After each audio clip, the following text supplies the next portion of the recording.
get down to my last $100. I don't know what to do. And I was like splitting my Trader Joe's sandwiches in half, like half for lunch, half for dinner. And I hit a moment and I said, you know what, Angela, you are living in your ego. But if you want to stay in San Francisco, just find a job, like keep going. And I said, whatever it takes. I started looking on Craigslist for waitressing jobs. I went into that interview as if it was my director's interview. I convinced the manager that even though I had no waitressing experience, I was going to give him everything. I swear to God, that mindset change, that I went from desperate, entitled, angry, to just grateful to give back. And that week, I got 3 interview callbacks for the director position. Wow. I put Tony Robbins and Oprah. Okay, now my subconscious understands the assignment. So I go onto the Tony Robbins website. I see that there's a producer role. I have never been a producer in my entire life. I didn't come to be interviewed. I came with a proposal for them. That is the true power of manifestation, when you can walk into an interview and own the interview as if it was already yours, and people can feel that confidence. And so I always try to go back inward. So with that said, I had to leave my job. And it's hard to take time for yourself when you've never done that before, to say you're worth the recovery. You're worth it. You're worth taking time off for. I have an amazing life coach and therapist. She helped me find a voice deep within me. That is the voice of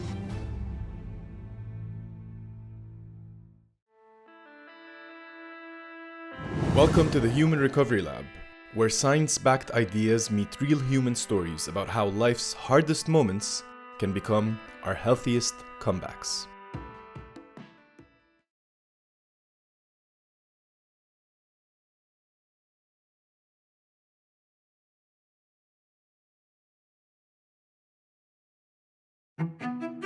Hey, Angie, welcome to the Gumcast. Thank you for having me, Omar. Very excited to be here. Same here. I believe that every episode is special. And I mean that when I tell it to a guest, but this one is like really special. I'm feeling special. We have a video component. We have some people sitting in the room with us. What? Yes, please. Make yourselves heard. The live season premiere. Yes, indeed. And we have improvised live music from this genius, Vulcan Aaron. Thank you all for being here. And thank you, Vulcan, for the improvised set that you're about to play. We're both experimenting wildly and breaking podcast frontiers together, all of us. So thank you. Angela, welcome to the show. Thank you for having me. It's been quite a journey that we've been on together. It's been one hell of a journey. One hell of a journey. Yes. We're going to break that down in slow motion, but we've both seen each other go through a lot of ups and downs. And it's been 10 years, so we started in San Francisco. You're one of the first friends I made here. And you flew from San Diego to be here with us in this It was podcast. divine timing, actually. I was dying to come to San Francisco. You had this vision, so this came together in, I think, less than 48 hours. And that to me is always an indicator that something great is going to happen when things just flow. So, Yes. yeah. And we're also going to talk about when things don't flow, which is something that every time I think about your story, it really inspires me to get through whatever it is that I'm getting through. So thank you for the impact that you've had on my life. And congratulations on what you have been able to accomplish over the past 10 years. And I want to start us off through, we met in grad school. We both had big dreams, little resources. Grad school was just a breeze. And we were going to hackathons. We had a lot of big technology dreams. And we then started hanging out. You went to Dubai, you became an international consultant, and you always had a knack for marketing and being able to simplify things and communicate them and sell them. And you came back to San Francisco 5 years after we met. And you had, once again, had very little resources, a lot of big dreams, and that's the moment where I want us to get started. But before I do, I want to ask you the question I was asking the audience. What keeps you going after this long journey? What would you answer? How would you answer that?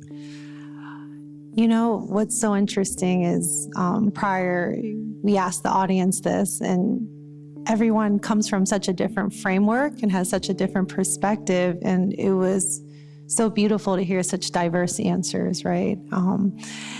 So for me personally, what keeps me going is knowing my purpose, knowing who I am, which is an ever-evolving journey. But because I am grounded in my purpose and I know my values and my assignment here, it keeps me motivated when I'm in the dark night of the soul, when I'm in uncertain times, that those moments don't define me. So that's my answer. Yeah. Yeah, I love this idea of dark night of the soul from the hero's journey, which is something that we've always been captivated by, because it really reframes hard times as the times that are making you who you are rather than a failure. Yeah, actually, you taught me that. So we were in grad school. It was, I think, after class. We were smoking a joint. Just to be honest, you had an apartment in Nob Hill, and I was in awe of you and our friendship because you were one of the first friends who I had that was just like this, like very airy, intellectual, just deep in your books and your philosophies. That's what gave me trouble my whole life. Yeah, you would get lost in your theories, and I'd get lost with you, and I was like, oh, he's so cool. Because, I'm just kind of my personality is go, go, go. Like, let's get things done. Let's move it. Let's shake it. And, I just loved how you would find the space to kind of just like unfold philosophy. And one of the first philosophies you ever introduced me to was the hero's journey, which I was captivated by because I didn't know that why isn't this mainstream? Why doesn't everyone know about the hero's journey? Because this is a reflection of the human spirit, right? There is no hero's journey if there is no human spirit. So does everyone here know what the hero's journey is? Okay, the hero's journey is a philosophy. I forgot the researcher's name, but so it's his name is Joseph Campbell. Yes, and he wrote a book called The Hero with 1,000 Faces, and it's essentially a breakdown of the steps any protagonist in a movie goes through, and it's essentially a journey that we relate to as humans. And so if you break it down, movies like Star Wars, Indiana Jones, a lot of the big blockbusters actually follow it like scene by scene almost. And that's why we relate to protagonists. And that's why I relate to you right now, because the stories you're about to share are ones that I relate to right now in my life. And let's start by, anchoring ourselves in this idea of purpose as the thing that keeps you going. And one story where I'd love to start is, it's 5 years after we graduated. Yeah. You come back to San Francisco after being in Ohio, supporting your mother and supporting your family after your stint in Dubai. And you come back with almost no money at that point, right? Yeah. You needed a place to crash to figure it out. And you stayed with me for a bit. Yeah. And then you stayed with our friend Ata for a while. And Yes. Let's start there. What was going on in your mind, and what was your relationship to purpose back then? That's a great place to start. So I was living in Dubai as an international consultant. I would define myself in my 20s as like a corporate go-getter, like I wanted to be a director, like I wanted to have the 6-figure salary, like I wanted respect, I wanted power. And I was in Dubai. I was chasing, entitlements. I was chasing accolades, chasing money. And what really did it for me was I found a partner that wasn't right for me, broke my heart. And so I think when you're able to do great transformations, or when you seek spirituality, comes from two things, like great pain or great insight, right? So I'm a little hard-headed. So it took me, it propelled me to come back to the States. Dubai no longer felt like a place that I could really have roots. I was dying for roots, I wanted to fly at one point, and then my spirit was asking me to come back to America, like find a routine here. So I came back to the States. I'm originally from Ohio, and I was like, I'm not ready to go back to Ohio. So back to San Francisco we go. And even though I lived in Dubai, I was making good money. I wasn't really financially literate. I didn't have a lot of savings. And it's a vulnerable part of me that we'll share more of. I'm the CEO of the Destiny Lab. We're a multi-million-dollar tech company. We just received our first round of financing. And thank you. But back then you were really looking for that director job, right? So Yes. This is like, Yes. this was a time where you're applying for jobs, you're not getting the jobs you want. You're right. So And you're, I'll go like, back kind of- to that. I yeah. wanted to say the piece of like, I wasn't financially literate, and that was also part of my ego and something I had to like learn and be sensitive to myself about. So looking for this director job, I come to San Francisco.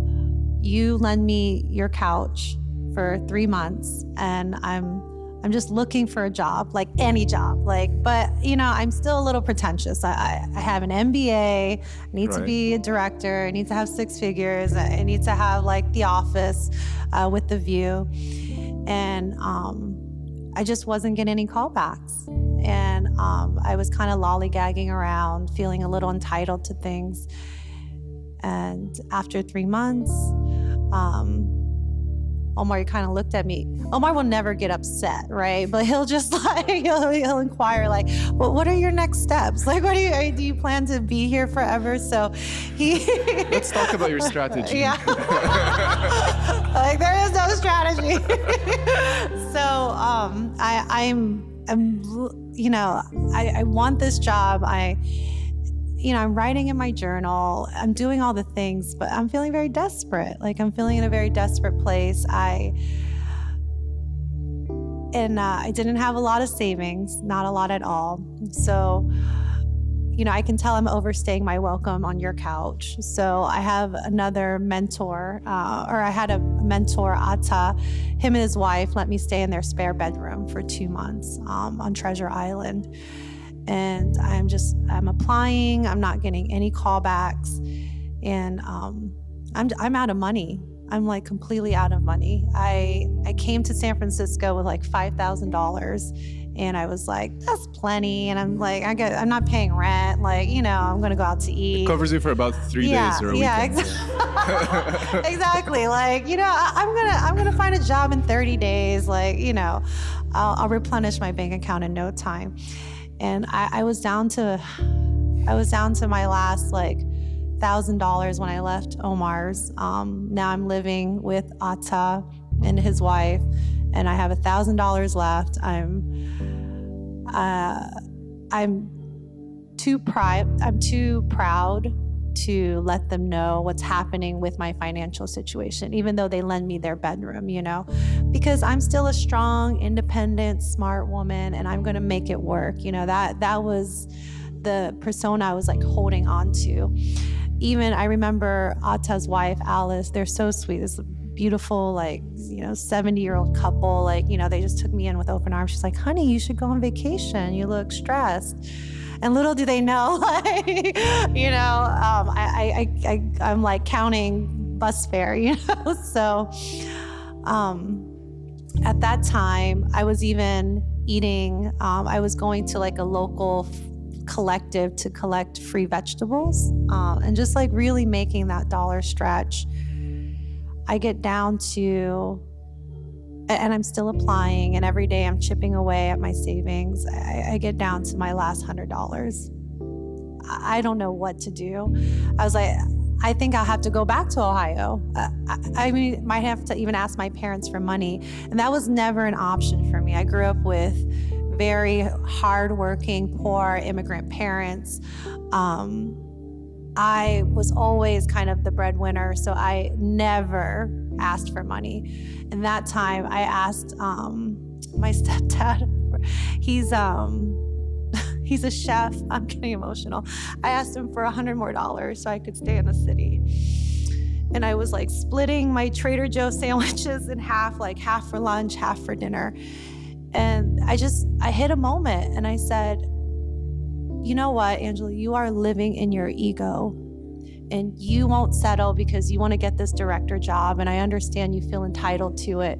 But if you want to stay in the city, just stay in the city, stay in San Francisco and just find a job, like keep going. You will find the right job. It's not if, it's just when. So I said, I will do whatever it takes to stay in San Francisco and get the job that I want. And I completely let go of my ego and I said, whatever it takes. I started looking on Craigslist and on the internet for waitressing jobs, Uber. And I remember there was an opening at a jazz bar and I forgot what neighborhood it was, but we were talking about it at dinner last night. And Atta, God bless him, he even drove me to the interview because I didn't even have money to Uber it there. And I said, whatever I do, I'm going to give it my all, whatever job it is. And I swear to God, that's when the energy changed, So for me, I went into that interview as if it was my director's interview.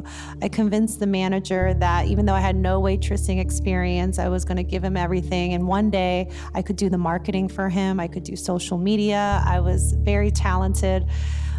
He hired me on the spot and I was grateful. I wasn't thinking of my next plan. I was just so grateful to be able to get back into the workforce and contribute, to serve, literally, to physically serve.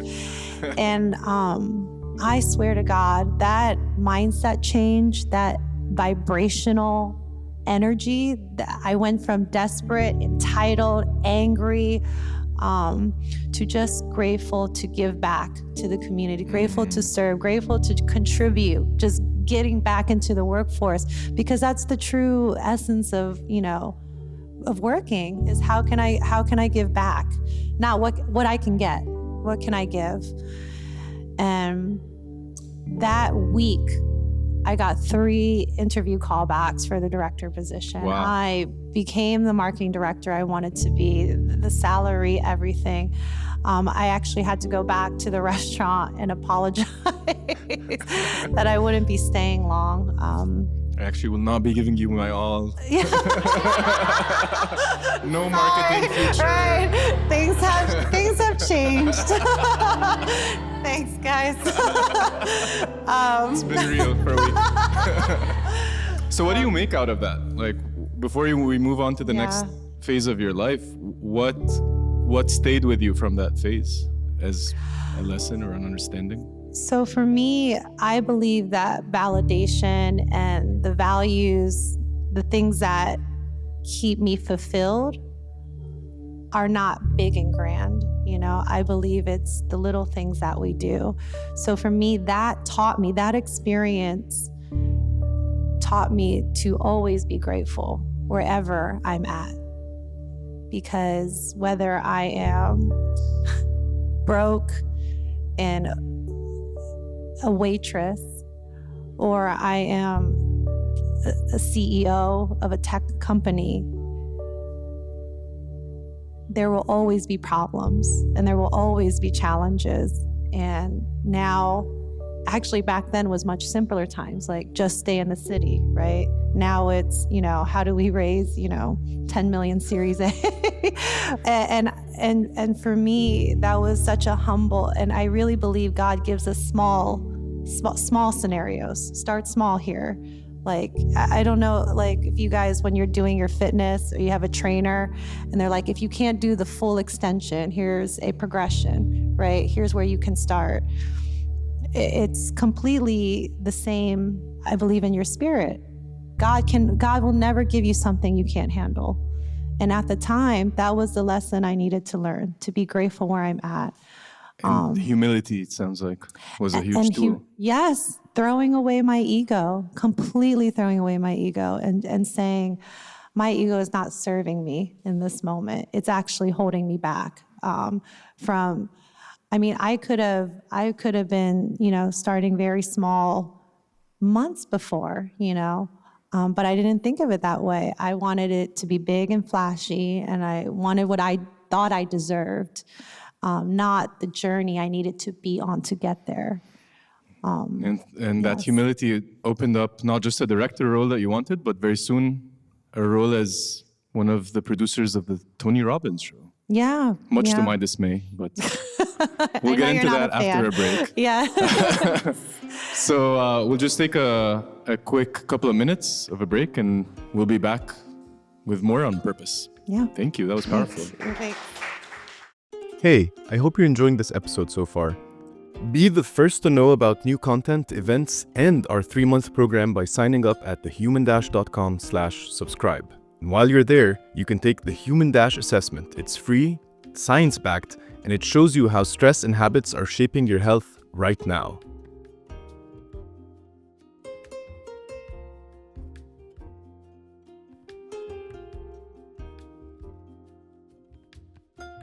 Okay, so we're going to fast forward a little bit on your journey to find your purpose, on your journey that brought you to become CEO of the Destiny Lab right now.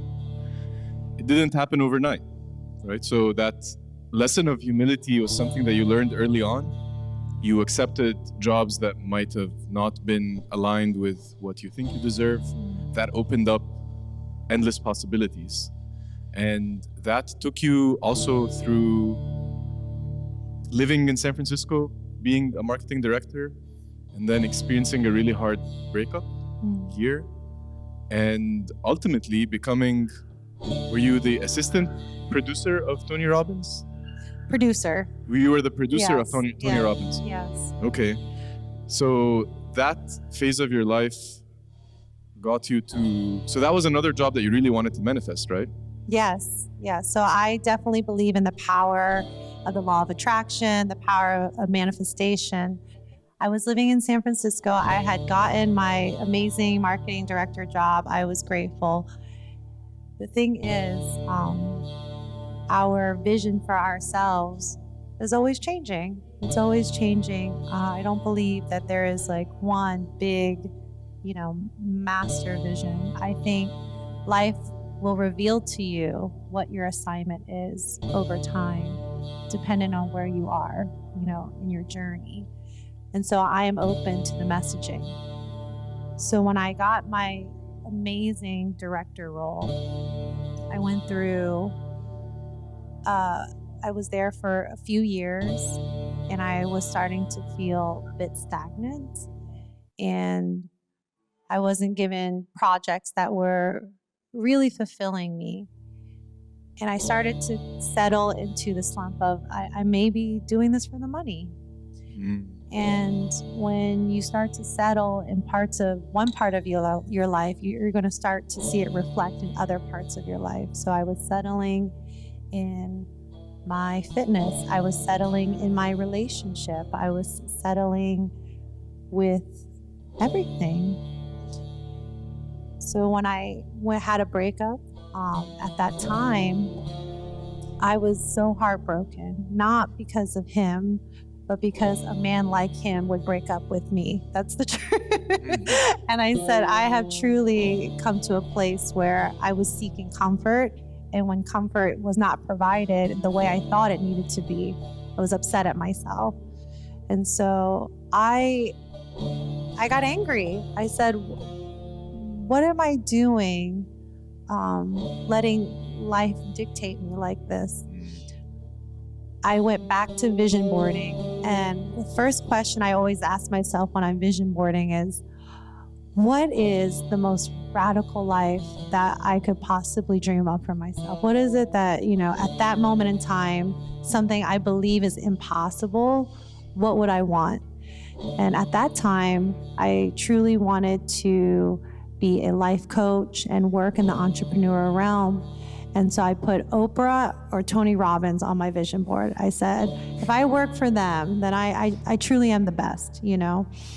And I manifested it. I saw a job opening so I put Tony Robbins and Oprah. Okay, now my subconscious understands the assignment. So I go onto the Tony Robbins website. I see that there's a producer role. I have never been a producer in my entire life. I apply, I call the next day and I tell them, hey, I just applied for this producer position. I'd like to talk to whoever's hiring. They put me on the line with the event director. And I let her know that I'll be in San Diego next week. Not true.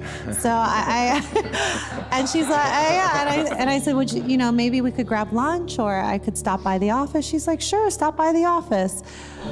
I go there in a week. And in the interview, so it's an informal interview. This is the power of manifesting, because I had envisioned what it would be like to be a producer for Tony. I had really wanted to manifest this job. I didn't come to be interviewed. I came with a proposal for them on how we could disrupt the department, how we could reignite excitement back into the event sector for Tony Robbins. She was very impressed, blown away. And, instead of her asking me about my personality, I asked her well, tell me about the team. Tell me about, what I would be getting myself into. So that, I just wanted to say that part. That is the true power of manifestation, when you can walk into an interview and own the interview as if it was already yours. And people can feel that confidence. So I came prepared, prepared for the opportunity. So I received that role. Was it about kind of being in that mental space throughout the time before the interview? You thought this over and over again? I envisioned. So it felt natural when you got there. I envisioned what it would be like to be a producer, what my day-to-day would be like. Is this the job I really wanted?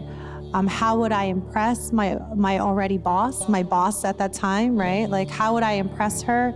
And I wrote it down on a piece of paper and I turned it into a PowerPoint, and I had that ready for our conversation.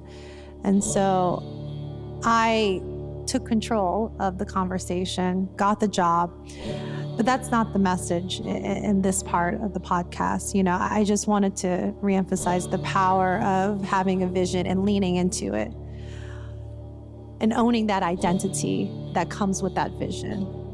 It sounds like you created that reality before it happened. Yes, so you're leading absolutely. rather than receiving. Absolutely. And it's happening by you rather than for you. Yes. Or to you. Yes. So I get the job to be a producer, and I moved to San Diego. And, the vision and purpose is not really about my career. It's about the internal journey that I've been going on, which is when life unfolds a vision for me, I seize it. There's an opportunity, life gives me a vision, and I go for it. So I worked for Tony Robbins for, several years. It was an amazing experience. I learned so much about being a life coach. Now, I want to go back to what I said. I wanted to be a life coach, but I'm working for the best life coach in the world. So at that time of my spirit and my vibration, I didn't believe that I could be my own coach. I believed that I could work for the best. So my manifestation was working, but my spirit did not feel like I could handle my own truth. Does that make sense? So when I started working for Tony, after a few years of gratitude, there was a little voice in me, and the voice was like, you're not done. This is not your true destiny. Your true destiny is to be an entrepreneur, to have your own life, your own business. You actually want what Tony Robbins has. You want to be a business owner. But I didn't allow myself to admit that at that time. I just said, if I work for the best, that's enough. That I'm complete. So when that revealed itself to me, things started to happen. I was feeling unfulfilled. I started burning out. I was working 60, 70-hour weeks, traveling all across the nation, and I burnt out. And at that time, I was also in a very demanding relationship, and it was toxic. You guys are hearing a lot about my toxic relationship, but I swear there were some amazing ones in between at this time. But for Those don't make for great dramatization, stories. yeah. So I was burning out. I just got out of a bad relationship, and I was having a hard time having my own personal time. Like, I was having a hard time understanding who I was, because I was such a yes woman in corporate, such a yes woman. Whatever Tony needed, I was there. My weekends weren't myself. Like, I gave up holidays. I gave up everything for my career.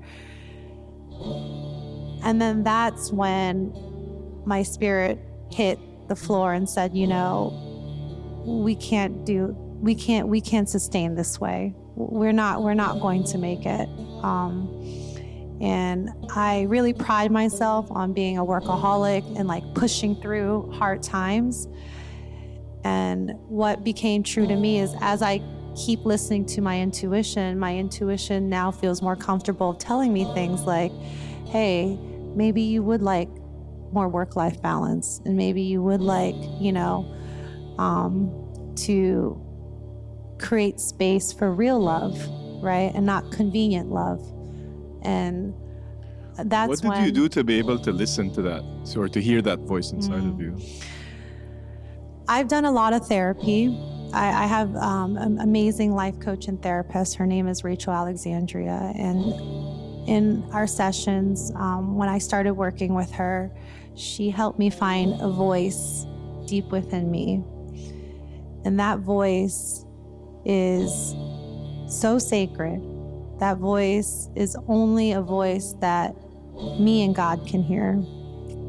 And that is the voice of my inner little girl. And at that time, when I was in a bad relationship and I was getting burnt out and nobody cared about my health and well-being, just me delivering, she felt so unseen, you know, and she wanted to be able to express herself, and I wasn't giving her the space to do that. And so she was reacting by literally tearing down my body, right? Tearing down my immune system. And so it took me going back inside, so looking for external validation, right? And then one day, through, you know, doing my work, I could now go inward. And I found her, and she was a mess. I hadn't spoken to her in years. And I had so much compassion for her. And I told her, I'm gonna do what it takes to make you proud of me. And when I was able to get very aligned with myself and gain my own trust with my own little girl, because sometimes we betray ourselves. I have betrayed myself so many times. I'm surprised she even came out to speak to me. So there has to be a level of self-love and self-compassion where our parts feel comfortable enough to tell us what our real dreams are. And it is my job to honor her. No one else's job. So I told her, I said, you know, my love, my baby girl, I'm gonna do everything it takes to make you proud of me. And when I became aligned with my self-compassion, she revealed to me, she's like, I want you to be so daring, and I want you to be brilliant and bold, and I want you, you know, to start your own business. I want you to be, you know, this amazingly strong woman, and everything I envisioned, you know, she would start sharing with me. And it brought me to tears because I could literally see my inner little girl playing with an ideal version of me. And I said, I can do that for you. And I won't stop until she's in awe of me. And so I always try to go back inward. So with that said, I had to leave my job as a producer. I was burnt out. I had to take time for myself. And it's hard to take time for yourself when you've never done that before. To say you're worth the recovery. You're worth it.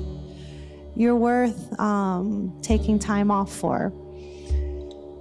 And I believe that inner voice that we have, our inner child, our inner voice, she's directly connected to the spirit, directly connected to the universe.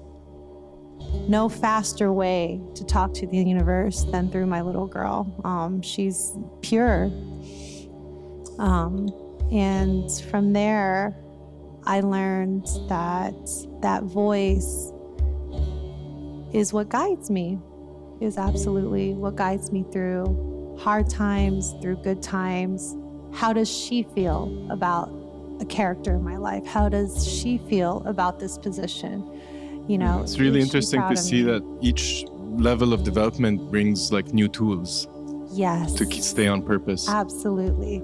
So it may start with manifesting an external vision and validation, but I think in this chapter it was, how can I validate an already internal spirit, an internal vision? And so, yeah. And what started as humility a few years before, it was now more about self-compassion and holding that space, which is really beautiful. Exactly. So my advice that I learned is, we all have a space within ourselves that our inner little girl, our inner boy,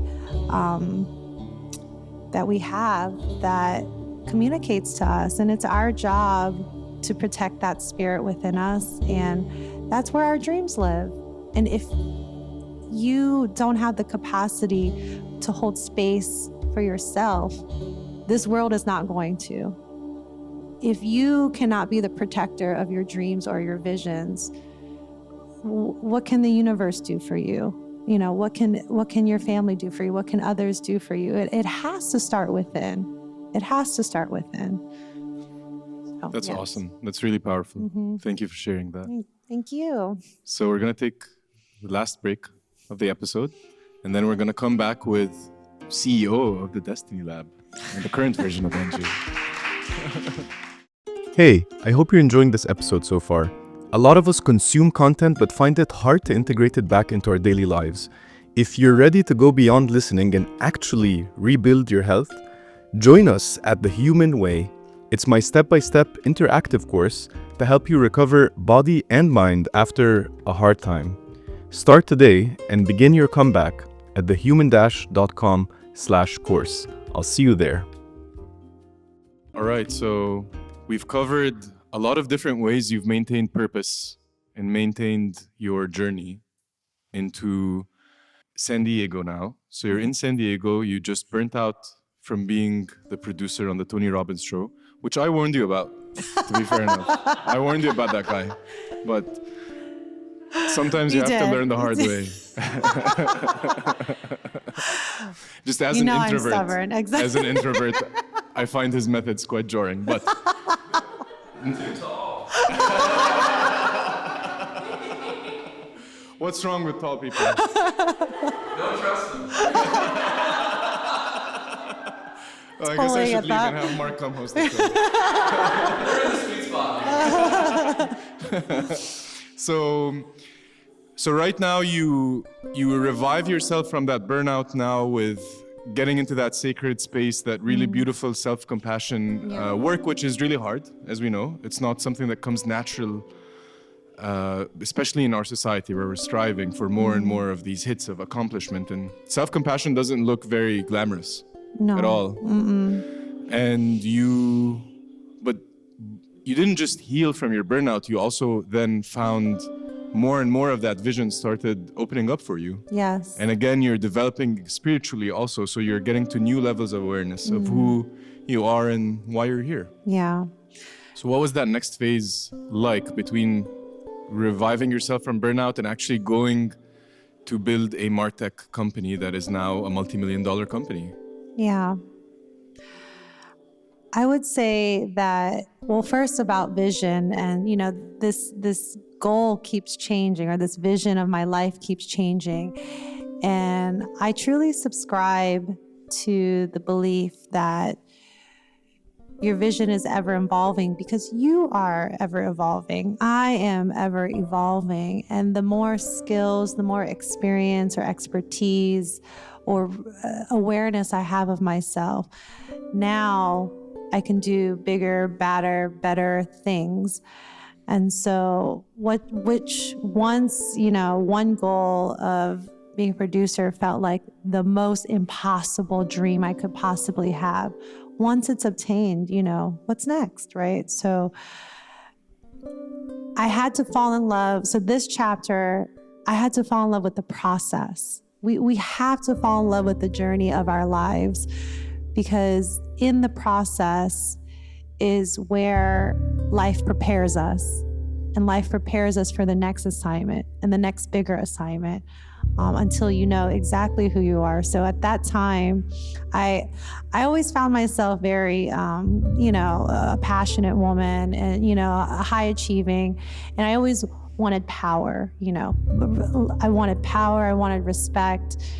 And after, really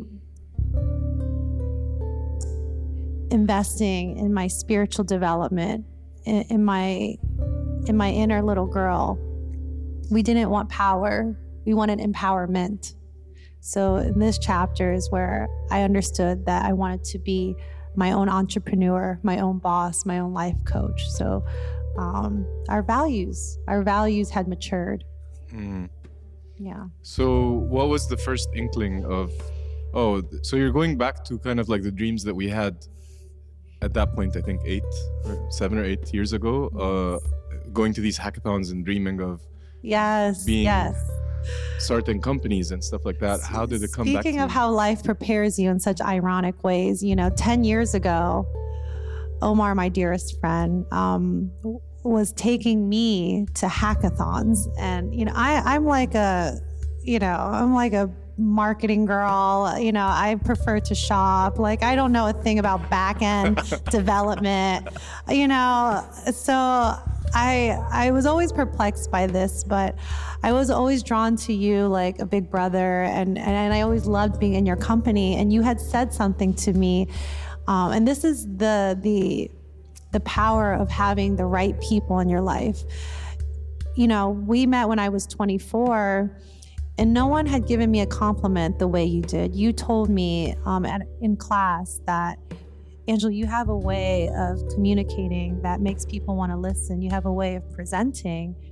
And even a small compliment like that I had never received, because my family is not very open with, their words and compliments. And I just never had teachers or mentors who would give me like extremely positive feedback. So it's amazing how you planted that seed in me. And you never know who needs to hear something positive about themselves.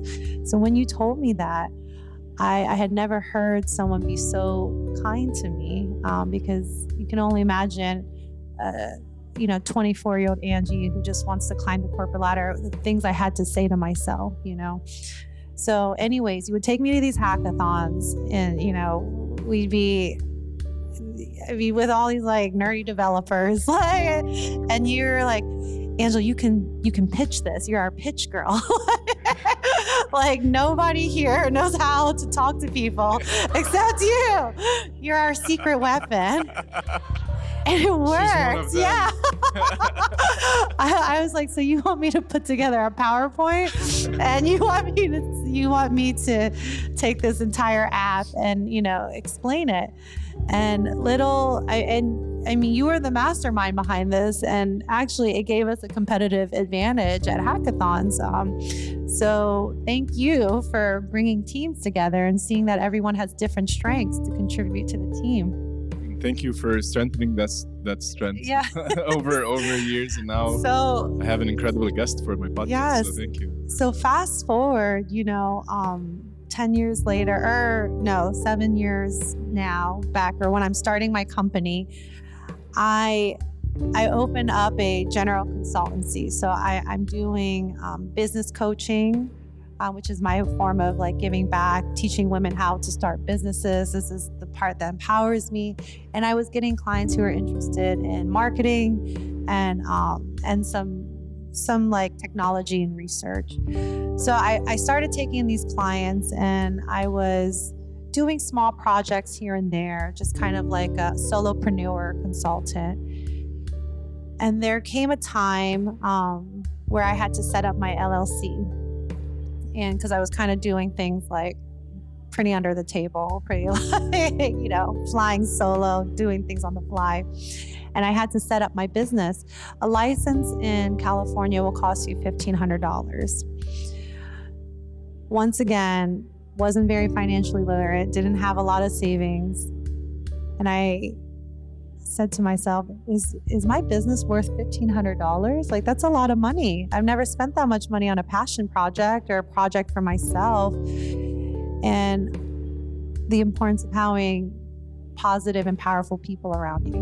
My best friend is a lawyer, and she told me, Angela, if you don't set up the right structure for your company, you're not going to get the big clients, the big enterprise clients who require major legal disclaimers in their contracts. And, you have to be set up as a certain LLC, S Corp, language all above me. But all I knew is it was going to cost me $1,500. I was like,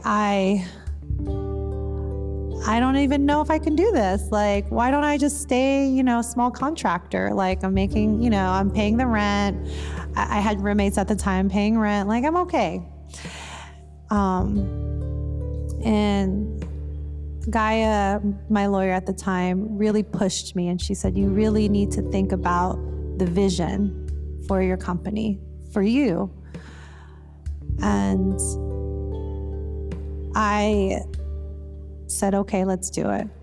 I took out that $1,500, and I told myself, Angela, if you don't invest in your own company, who will? Like, you have to be the first investor. And you have to show yourself that you can flip $1,500. You can make that. That's an investment in your company. So I got behind that mindset. And the magic of manifesting and preparing for opportunities. 2 weeks later, I had an old client from Enterprise, AT&T, call me and offer me a $50,000 contract, retainer per month. He's like, but you have to be set up as an LLC S Corp structure. Are you? And he's like, and you have to put a team together. Can you do that? I said, yes, and yes. But I think I always believe the universe is testing you. Small tests. Are you worth it? And at that moment, people can look at that story and say, oh, she was just making a financial decision to grow her business. But inside of me, there was this whole level I had to get past in that small exercise, which is my self-worth. Am I worthy of my own dreams?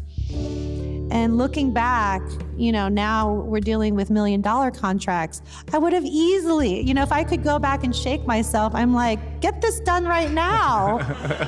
Like, get this done, girl. Are you kidding me?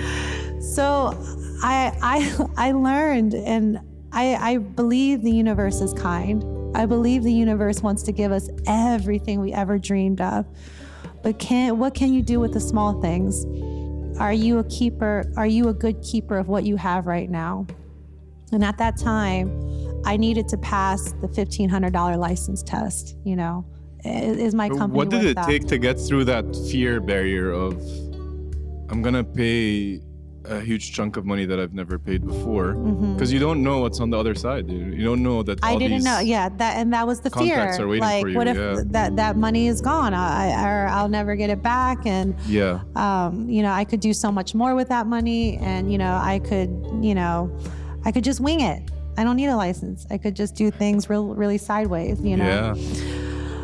What got me through that fear was exactly what I told myself. And it's funny when you're looking for a sign of hope, how I'll give it to you. Or if you're looking for a sign of negativity, you'll get that too. And for me, it was it was just a moment, and it came to me as like, Angela, you have to be the first investor in your own company. And I know that thought lives within me, and not everyone believes that. I can only share my own experience. Some CEOs will sit here and tell you to go get an investor, go get VC and all that. And that can come in different chapters, but you have to believe in your own concept. You have to put skin in the game. And when I put skin in the game, things were different. And I think learning to take small risks on yourself prepares you for the bigger risks. And I truly believe that the universe was kind to me and said, let's start small. Okay, now let's go bigger, and let's go bigger. Angela is the woman for the job. She understands her assignment. She can take this company to 50, 100, 200 million, you know? But first, can she get her own license, you know? So I think if we have a grander vision for ourselves, if we have a dream and it scares us, this needs to be the forefront of your mind. What would life be like if you didn't take that risk? Life is always going to be hard, you know, whether you're a waitress, you know, like trying to make ends meet, or you're trying to chase your dreams and you know, be the entrepreneur, or start that company, write that book, you know, life is always going to have challenges. What are the challenges that are worth taking? And I think these are the bigger questions that we need to ask ourselves. Relationships will always be hard. What relationships are worth taking? If you like someone, you know, you'll do things here and there and you'll enjoy it, but you're not going to go the extra mile. When you love someone, you will do whatever it takes, right? You will do whatever it takes to make that work. Okay, put that in yourself. Put that on yourself. Do you like your life, or do you love your life? What would you be willing to do for self-love?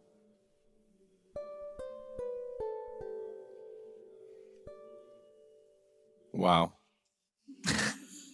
Angie.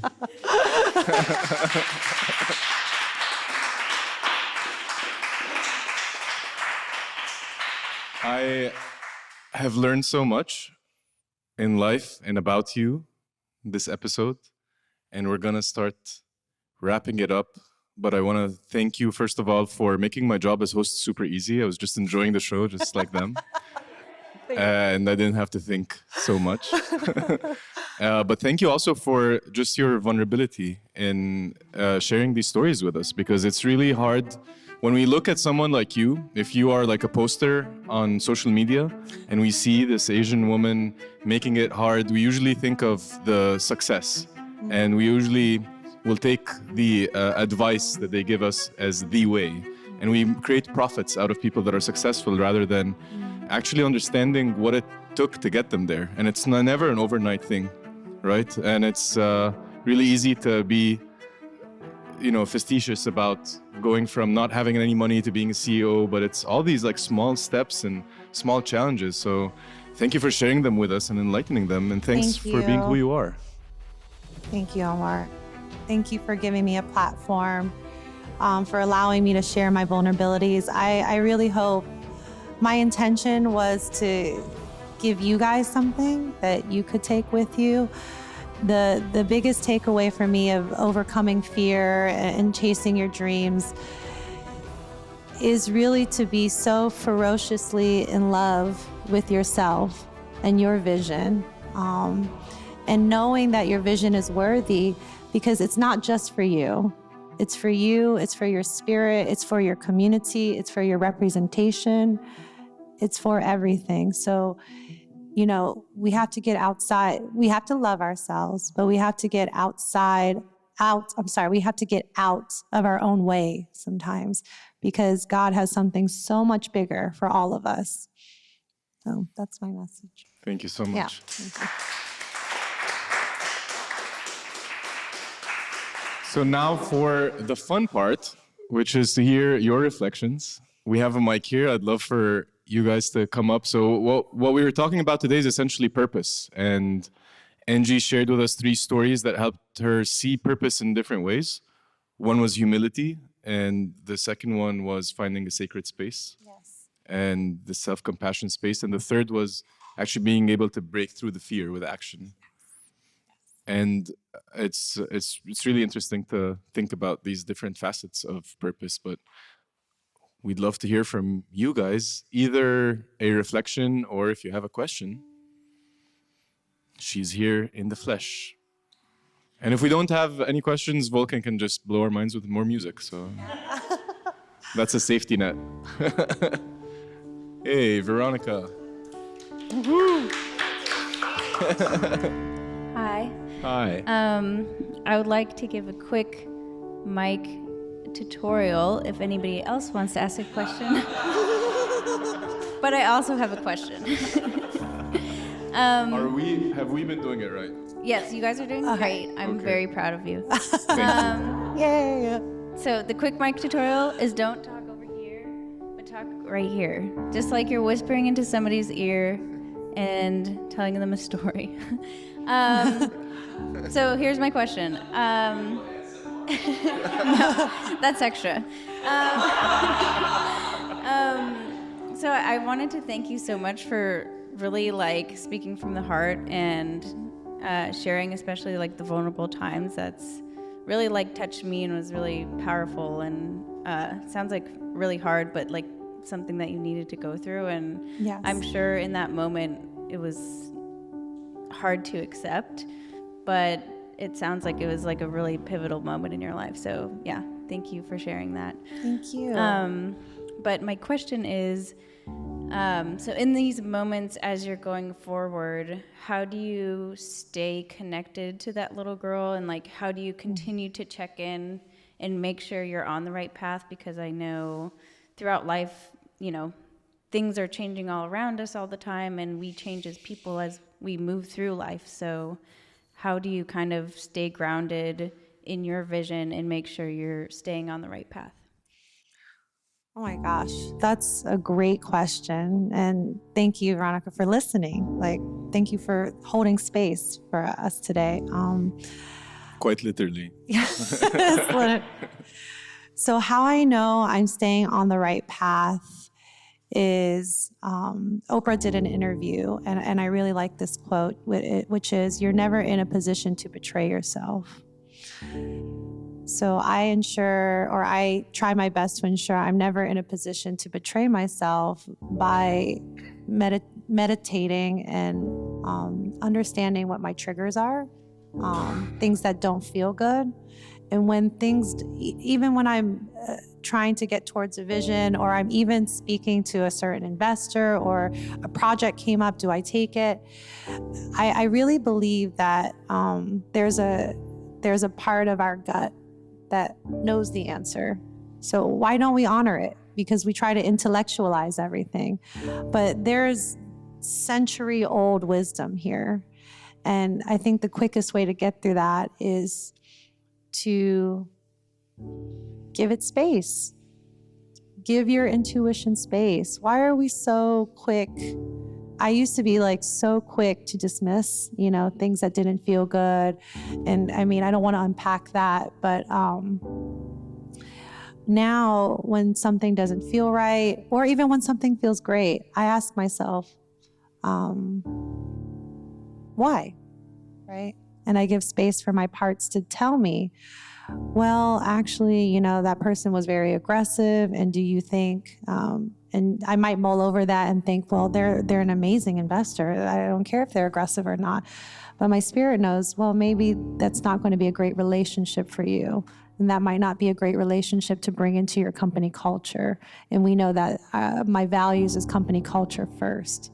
So because my intuition is so aligned with my values and my character, she's reminding me constantly that we don't like overly aggressive opinions, and people who mull over and don't have listening skills might not be the best fit. So she guides me, and I try to stay aligned by giving her space even when feelings are hard or things don't make sense.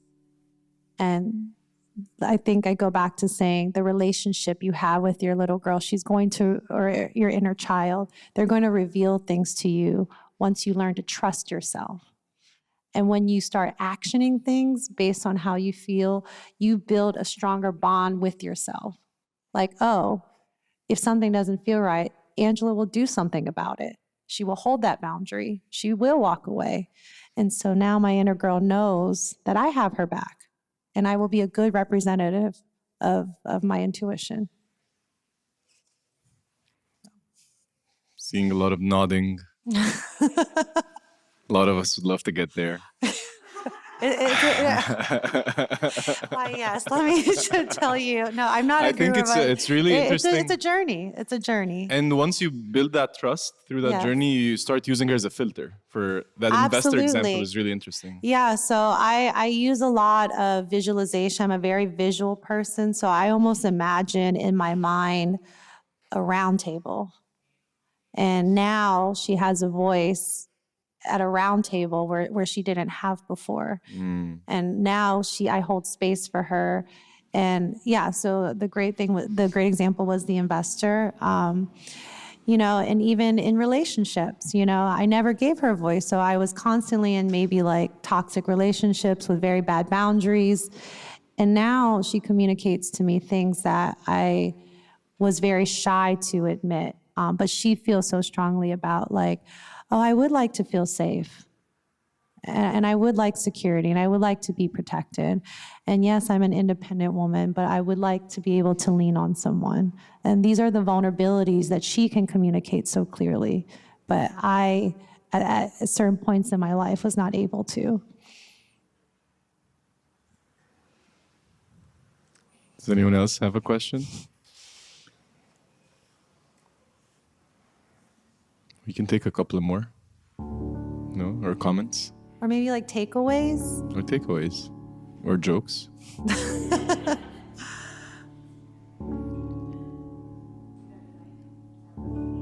Yes.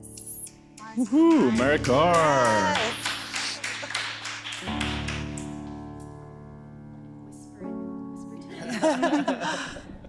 I am a little shorter. So I would agree with Omar, because I noticed this when we were speaking earlier, that you do have a very, actually, gentle voice. It's very calming, as does Omar.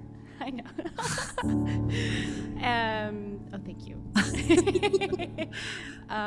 So I guess I would ask, you've been very positive, and you seem like a very positive woman, and you empower many people, men, women alike, I'm sure, all over the world. What do you do, or how do you combat negative thoughts that ever come your way? How do you address, maybe, yes, you're on the right path, but if you have any negative thoughts, what do you do to combat that? Yeah, of course. I have negative thoughts all the time. So, well, thank you for letting me know I seem very positive and gentle, because actually, like on a Friday night, you'll catch me taking shots, like screaming at the bar. So great. This is my Sunday persona. But no, to answer your question, I have negative thoughts all the time. For example, when I first got my first round of financing, I was constantly hard on myself. There's not a lot of young Asian women tech CEOs, and representation means a lot to me. And I started seeking advice from just like mentors in the tech space. And I remember specifically, I don't remember his name, but I remember that we were at a round table, a mastermind for other tech companies. And he said, he looked at me and he said, he was he was a white man, maybe in his early 40s. And he said, it's going to be hard to get to 10 million. It's going to be really hard. He looked at me, and just that moment was so infuriating. I couldn't explain it. I don't know why he was looking directly at me. I did recognize that I was the only woman in minority at the table. And it hurt me. It hurt me. And I got very insecure about my little $1 million company. So all of a sudden, you know, working on myself, I was like, I have a motherfucking $1 million company, okay? And then now I'm like, hi guys, you know, I'm like, I'm new, and you know, I have this like little $1 million company, maybe you could help me. And that's why I said the power of your environment, the people that you're around. And he made me feel so small, and he belittled me, and he looked directly at me. I had the smallest net worth, and my spirit was crushed for a long time. I said, I think this is as far as I'll go. And that's okay, Angela, you did good, you know. And so I started being really hard on myself. I didn't want to go to these masterminds anymore. I didn't want to network. I didn't feel good being a woman in tech. Like, it was very hard for me. And I was suffering from a lot of imposter syndrome. I was like, well, you know, I'm not a tech person. I don't know if I'm a businesswoman. Like, I don't know, like, maybe I can go back to consulting. So I had a lot of negative thoughts. And how I fought that, you have to surround yourself with people who believe in you, you know, when times are hard. Being an entrepreneur is actually quite lonely. You don't have like a team. I mean, I have a team, but I'm like, you know, C-suite leadership, and like, it can be lonely to process these things, and You're don't actually want nourishing them all the time. and I'm too. nourishing them, Yeah. and I'm training them, and, you know, I'm giving them resources. You know, who's feeding life back into me when a gentleman puts me down, you know, at a mastermind event, you know? And so I surround myself with very strong, powerful, positive voices who can fill my cup, you know? We cannot do this alone. I cannot do this alone. I have an advisory board. The people on my board are tech advisors of all races and representation. And I feel neutralized in diversity. I feel very seen in diversity.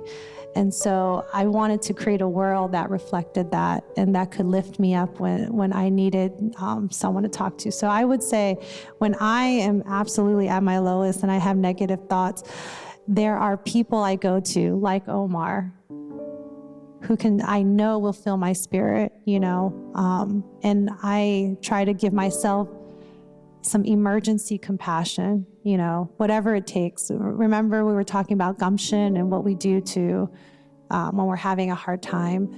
Literally going for a walk, feeding yourself, taking a mental health day, anything to reset. I mean, there have been times I've literally called Gaia, my lawyer, and I said, let's sell the company. I just can't do this anymore. This is too hard. I'm not built for this. Will somebody save me? Somebody marry me and save me from my life. So tired of being independent. I don't want to be strong anymore. Someone. A lot of wealthy Middle Easterns will pick you up on that.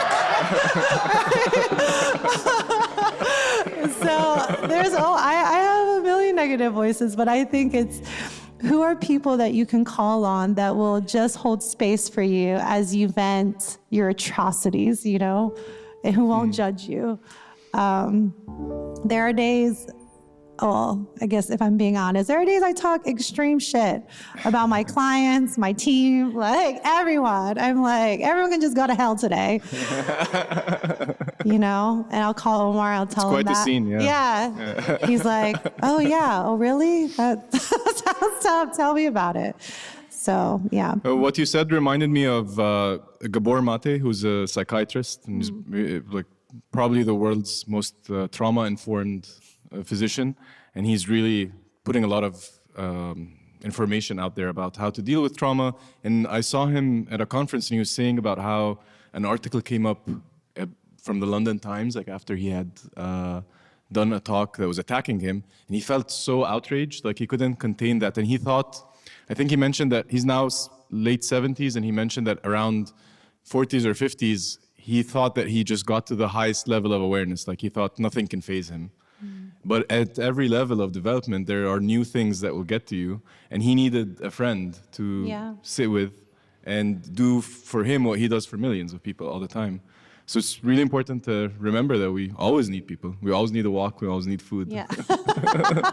Sometimes we forget. Yes, yeah. Can't do this alone. No, and thank you for, you mentioned that briefly, but I want everyone to know also about how seriously you take this idea of giving back, especially Yes. to women and women from minorities, but also to the whole world, like to all of us right now. Thank you. Your story is very powerful, and it's such an honor to be able to share it. Thank you. Yeah, I try to remember that, you know, I'm not dead yet, so I must have purpose, right? No, I was literally telling my mom this. My mom suffers from depression, and she inappropriately shares suicidal thoughts with me. And I was talking to her a few weeks back, and I told her, Mom, if you're not dead, you still have something to give back.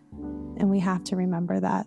God will take healthy souls from us. But even if you are sick and you can't walk and you are feeling down, if you are still alive, there is a reason you're here.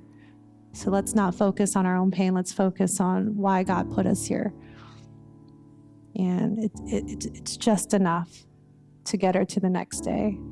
And I do believe that, you know, God gave me a sad mom so that I could fill her with hope and positivity. I'm not my mom's keeper, but she was put into my life so that I can see like what the devil is truly capable of, what demons can really do to someone so pure. So I never take that for granted.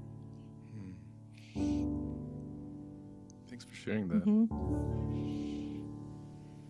Does anyone else have any other questions, thoughts, comments, concerns? No. Who wants to give Vulcan a compliment for his music?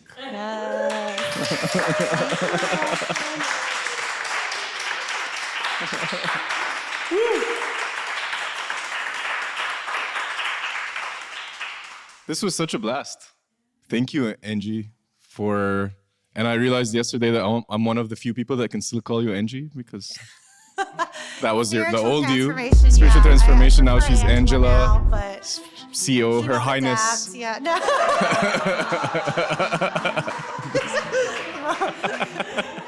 You won't adapt.